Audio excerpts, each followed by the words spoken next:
Hello dear students. कैसे हैं आप लोग? बढ़िया होंगे सब। आज का हमारा टॉपिक है द स्टॉप स्नो, जो कि क्लास 10th इंग्लिश सीबीएसई वाले बोर्ड के लिए वाले बच्चों के लिए।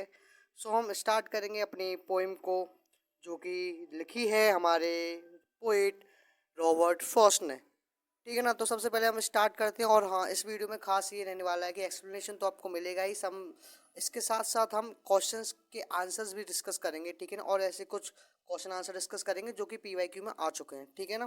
तो जुड़े रहिए, बने रहिए हमारी इस वीडियो के साथ। तो स्टार्ट करते हैं। ये रॉबर्ट फ्रॉस्ट ने लिखी है, मैं बता ही चुका हूँ आपको। तो पहला स्टेंजा कहता है, the way a crow Shuk down on me the dust of snow from a hemlock tree. तो आपको दिख रहा होगा स्क्रीन पर कि द एक मैंने भी पिक्चर लगा रखी है, उसमें एक क्रो है। नीचे हमारे ये पोइट है रॉबर्ट फ्रॉस्ट। और एक क्रो है, जैसे ये बताता है कि ये जो स्टार्टिंग में जिस द वे अ क्रो, जिस तरह से एक क्रो जो शुक डाउन ऑन मी, उसने मेरे को मतलब शुक हिला दिया, मतलब मेरे को मतलब मेरे जो थॉट्स है उसको चेंज कर दिया। कैसे चेंज कर दिया? तो जानते हैं। इसमें क्या होता है, क्रो होता है। ठीक है ना। क्रो अचानक से आता है और हमारे जो पोइट हैं, पॉइंट का मूड तो खराब है। ठीक है, पहले बता रहा हूँ, point is in sad mood, depress mood है भाई बिल्कुल। तो ये छोटा सा एक मूवमेंट है उनकी लाइफ का।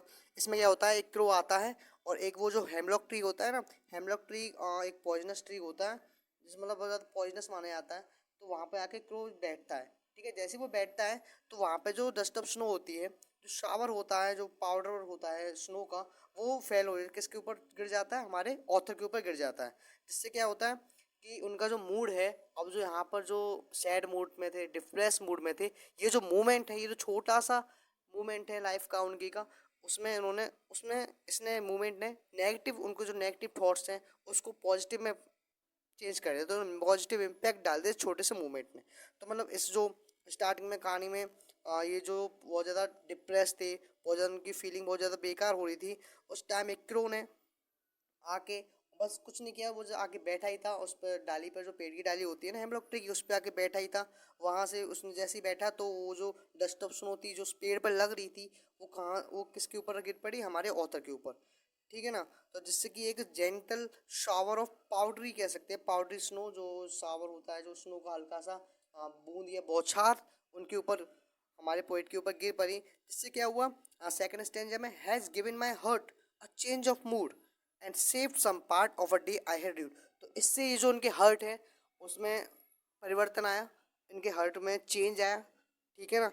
आफ्टर डेट इसका ये जो इम्पैक्ट हुआ, इसका इम्पैक्ट क्या हुआ, इससे पहले हमारे जो ऑथर थे, जो पोइट थे, बहुत ज़्यादा डिप्रेस फील में थे, उन्होंने अपना हाफ डे, अपना जो दिन है जितना भी बीता हुआ, वो रिग्रेट में बिता चुके थे।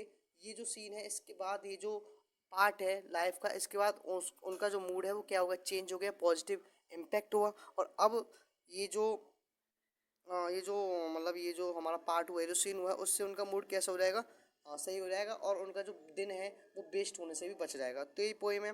इसमें मतलब दो हमारे ये जो दो क्रिएचर है या फिर दो जो इम्पोर्टेंट एलिमेंट हैं पोएम के, वो क्रो एंड हेमलॉक ट्री हैं। क्रो एंड हेमलॉक ट्री को मतलब वेस्टर्न ट्रेडिशन में इनऑस्पिशियस माना जाता है ना, अनलकी, बैड लक के थ्रू माना जाता है। तो मतलब पॉइंट ये भी दर्शाना चाह रहे हैं, ये बताना चाह रहे हैं हमको कि कैसे नेगेटिव चीज़ें भी लाइफ में पॉजिटिव प्ले, एक पॉजिटिव रोल प्ले करती हैं। और हमेशा मतलब वो पॉइंट ये दोनों चीज़ों को नेगेटिव मानते नहीं है ना। वो कहते हैं कि ये सारी चीज़ें हैं, ये हमारी सोसाइटी द्वारा एक स्टीरियोटाइप है जो क्रिएट किया गया हमारी सोसाइटी ज़्यादा, है ना। तो वो ये जो बैड चीज़ें हैं जो सोसाइटी को ज़्यादा बैड मानी जाती हैं, अनलकी मानी जाती हैं, इनऑस्पिशियस मानी जाती हैं, उन्होंने इन चीज़ों को पॉजिटिव वे में लिया है। इन्होंने इन चीज़ों को, इनका जो इम्पैक्ट है वो पॉजिटिवली लिया है अपने ऊपर। ठीक है ना। तो ये कोई हमारी पोएम। इसमें हम राइमिंग स्कीम देखें तो आपको दिख रहा होगा, क्रो का स्नो से, है ना, मी का ट्री से, तो ए भी हो गया, है ना। ऐसे ही हर्ट का मूड से, यानी हर्ट का पार्ट से, मूड का रीड से।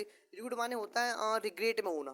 ठीक है ना। तो ये कहते हैं कि रिग्रेट में नहीं हुआ और वो वेस्ट होने से बच गया। दिन नाउ हम डिस्कस करेंगे इंपॉर्टेंट क्वेश्चन आंसर। ठीक है, जो जो इंपॉर्टेंट हमें लगेंगे वही डिस्कस करेंगे। तो पहला मेरा क्वेश्चन है, how does the poet react to the crow and hemlock tree.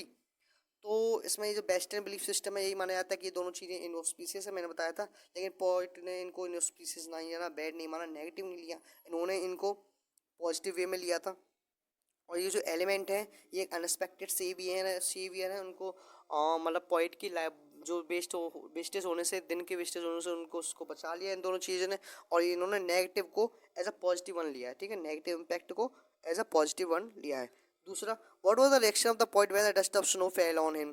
तो ये कि ये दोनों चीज़ें क्या इनऑस्पिशियस रिगार्ड मानी जाती हैं, लेकिन पॉइंट ने इनको इन डिफरेंट, थोड़ा डिफरेंट वे में लिया है, इन दोनों चीज़ों को पॉजिटिव वे में लिया है। यही ये सारी चीज़ें, इससे क्या है कि ये दोनों जैसी जो डस्ट ऑफ स्नो है पॉइंट को जैसे टच किया तो उनका जो मूड है वो लाइट हो गया, है ना, उनका मूड का जो पॉइंट का जो मूड है वो शिफ्ट हो गया, एंड डिप्रेशन और सॉरो से किस में, रिलीफ में एंड लाइटनेस में। What is the hemlock tree and crow represent, what does the dust of snow metaphorically stand for. तो यही है कि ये दोनों चीज़ें क्या स्टैंड रिप्रेजेंट कर रही हैं।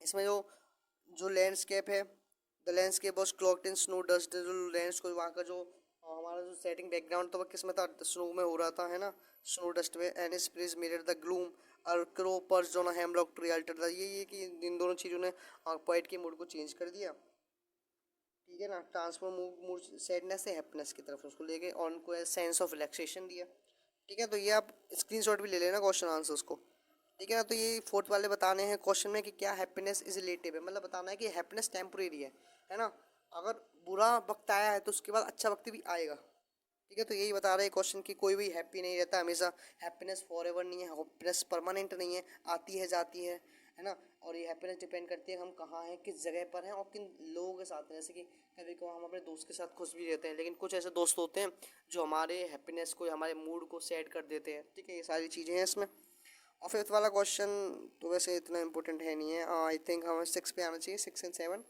7 वाला वही है, how did the crow change the poet's mood, वही सेम पूरा लिख देना 6 वाले में।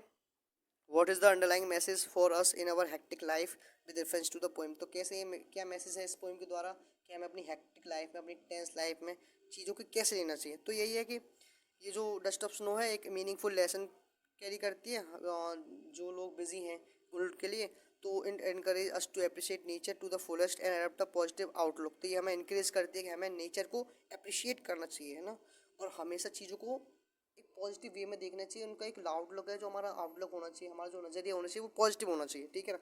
स्पेशली टुवर्ड्स सिंपल एक्शन, ऐसे एक्शन जो सिंपल हैं। कभी कभी होता है ना कि बिल्ली रास्ता काट गई, है ना, और मतलब ये जी इसका चेहरा देख लिया, उसका चेहरा देख लिया, ऐसा नहीं होना चाहिए ना। चीज़ों को हमें पॉजिटिव आउटलुक में देखना चाहिए, पॉजिटिव वे में रहना चाहिए। After that the seemingly small movements can unfold valuable. ये जो स्मॉल मूवमेंट्स हैं, लाइफ के स्मॉल एक्शंस हैं, वो एक वैल्यूबल लेसन दे सकते हैं तुम्हें, और तुम्हारी लाइफ में एक इम्पोर्टेंट रोल प्ले कर सकते हैं ना, तुम्हें एक लेसन या तुम्हें कुछ सीख दे सकते हैं ना। आफ्टर दैट ये तो हो गया how does the crow change the poet mood, तो अब कर लोगे, आसान है। ये 3 क्वेश्चन है भाई, और बोर्ड में आए हुए क्वेश्चन है सीबीएसई के, तो डिस्कस करते हैं। पहला वाला क्वेश्चन कह रहा है कि आप इमेजिन करो अपने आप को क्रो, और अपना ओपिनियन दो, क्या ओपिनियन है ये जो डिस्क्रिमिनेशन है क्रो के बीच में, है ना, ये जो लोग मानते हैं कि क्रो बेकार होता है। तो ये कि ह्यूमन ने कुछ ऐसी चीज़ों को और क्रो को, स्पेशली क्रो को इनऑस्पिशियस वे में रिप्रेजेंट कर दिया, एसोसिएट कर दिया कि भाई ये तो हाँ बुरा संकेत है ये, या फिर ये तो बुरी चीज़ों के लिए रिफर होता है, ठीक है ना। लेकिन यहाँ पे क्यों कहता है कि क्या ये बायसनेस है, क्या ये भेदभाव है, जिसमें मैं काला हूँ तो मुझे ओमिनस बैड लक बताया गया है, और जबकि जो डब जो वाइट है उसको गुड लक का संकेत है। ये तो डिस्क्रिमिनेशन हो गया ना, ये तो भेदभाव हो गया, ठीक है। तो यही सब बातें हैं इसमें, आई एस्पायर।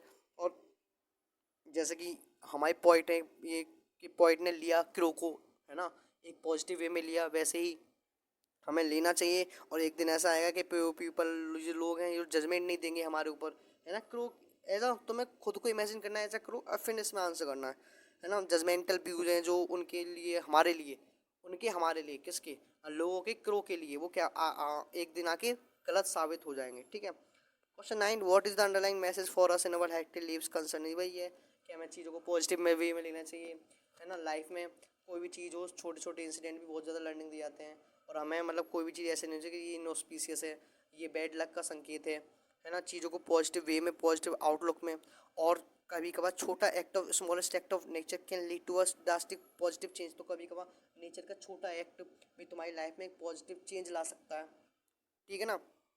ये करना है, और यही ऑप्टिमिस्टिक रहना चाहिए, आशावादी रहना चाहिए, पेसिमिस्टिक नहीं रहना चाहिए लाइफ के ऊपर, ठीक है। Question 10 and last one, a simple movement proves to be very significant and saves the day of the poet from being wasted. भाई ये कि एक छोटा सा मूवमेंट लाइफ का सिग्निफिकेंट हो सकता है, और कैसे उस छोटे से मूवमेंट ने पोइट की लाइफ में जो बचा हुआ दिन था, वो जो रिमेनिंग डे था, उसको वेस्ट होने से रोक दिया। बस ये लिखना है कि पोइट ने चीज़ों को पॉजिटिव लिया।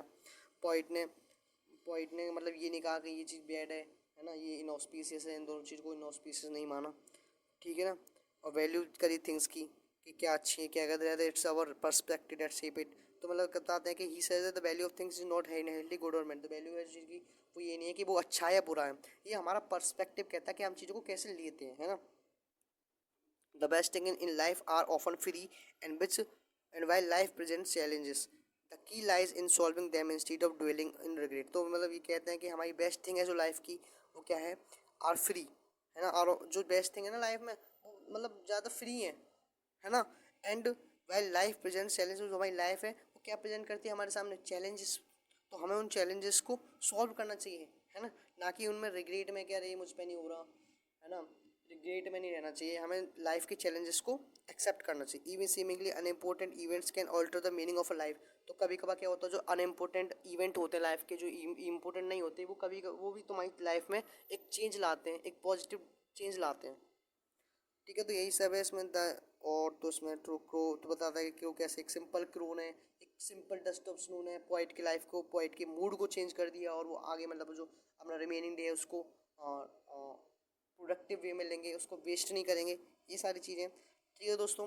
आई थिंक आप ये सारे क्वेश्चंस को समझ गए। और भाई क्वेश्चन का हमारा ये है कि क्वेश्चन डिस्कस करके चीज़ों को और अच्छे से, जो मीनिंग होता है ना, जो समरी होती है या फिर जो पोएम डिपिक्ट करती है, वो चीज़ें और ज़्यादा अच्छी हो जाती हैं। तो क्वेश्चन से पता भी लगेगा कि हाँ ये क्वेश्चन आने, तो मैं ऐसे करूँगा, ठीक है ना। हर एक पोएम के साथ, हर एक स्टोरी के साथ उसके क्वेश्चन आंसर और उसके पी वाई क्यू ध्यान रखूँगा। डस्ट ऑप्शनों के तो मुझे मिले नहीं थे, ठीक है, दिए हैं डस्ट ऑप्शनों के 3-4, और जो होंगे न्यू वे में आ रहे हैं वो मैं 100% डिस्कस करूँगा।